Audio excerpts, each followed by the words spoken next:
Bonjour YouTube, je suis Sébastien et entretenir sa voiture c'est pas très compliqué. Donc pour ceux qui voudraient se lancer, voici un petit tour des outils de base qui vous permettront de faire l'entretien courant, les plaquettes, les roulements, euh, les rotules si vous achetez un arrache-rotule en plus, parce que ça c'est un outil un peu spécifique. Mais globalement vous pouvez faire une révision et l'entretien courant dans une voiture avec ces outils-là sans besoin d'autres outils, sauf si vous avez un modèle de voiture spécifique, mais auquel cas c'est sans doute pas des trucs très compliqués, ça peut être des douilles e-Torx par exemple, mais ça s'arrête globalement là. Donc le premier outil qui me semble essentiel et à ne pas négliger, c'est un coffret de douilles. J'ai un Manguson, il est très bien. Il vous faut aussi des pinces diverses, ça sert toujours, dont une clé à molette. Des clés Allen, alors en métrique ou en impérial. L'impérial, c'est pour les voitures anglaises euh, ou américaines d'ailleurs.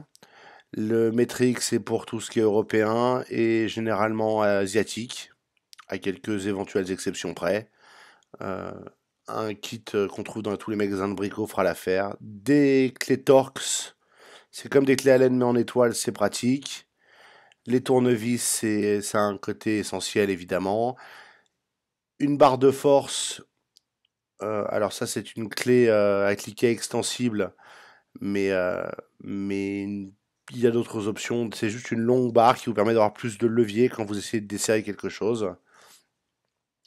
Et des clés plates, alors il y a plusieurs types de clés plates. Il y a celles qui sont ouvertes des deux côtés. Il y a celle comme celle-là qui est arrondie, qui est un modèle un peu spécifique.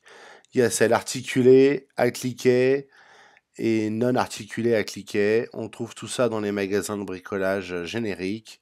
On trouve des ensembles pas très chers que vous pouvez facilement vous procurer et vous pouvez vous faire une trousse à outils suffisante pour bricoler votre voiture pour vraiment pas très cher. Évidemment, vous aurez besoin d'une variété de tailles, donc vous prenez un set. N'oubliez pas le WD-40 parce que c'est assez essentiel pour dégripper, laissez-le agir.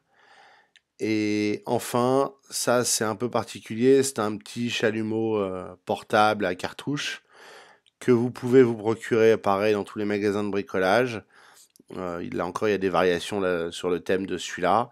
C'est très utile pour décoller un disque de frein collé par la roue, il y a un moyen de roue pour décrocher les rotules, pour les vis récalcitrantes éventuellement si votre voiture a un peu de rouille en dessous.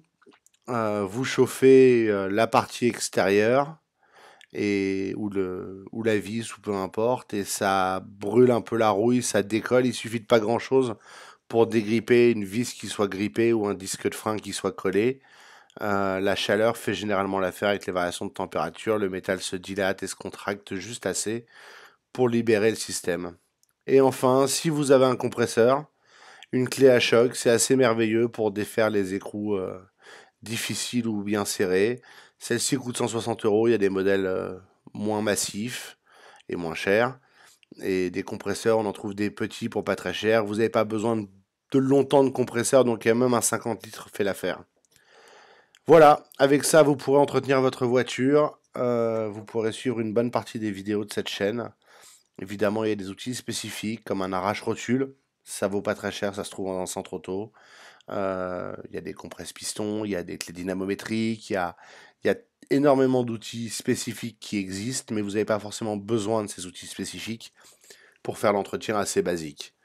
Je vous dis, plaquettes, rotules, changer les roues de devant à derrière pour égaliser l'usage des pneus. Euh, Même un cardan, c'est pas une opération très compliquée. Il vous faudra une grosse douille. Regardez la taille de la douille qu'il vous faut sur internet ou dans un manuel d'atelier, comme on en a parlé dans une vidéo précédente. Commandez la douille qu'il vous faut et ça suffit. Alors évidemment, un marteau peut servir à taper sur une clé pour desserrer quelque chose, mais si vous prenez votre temps et que vous ne le faites pas dans la précipitation, vous devriez pouvoir tout faire sans marteau normalement. Et la barre de force notamment sert à ça. Vous pouvez la remplacer par un tube en métal que vous mettez autour de la clé à cliquet du coffret à douille et ça fera aussi bien l'affaire. Merci d'avoir suivi cette vidéo. Si elle vous a été utile, n'oubliez pas de la liker et de vous abonner pour en voir d'autres. Et si vous avez des questions ou des remarques, les commentaires sont là pour ça.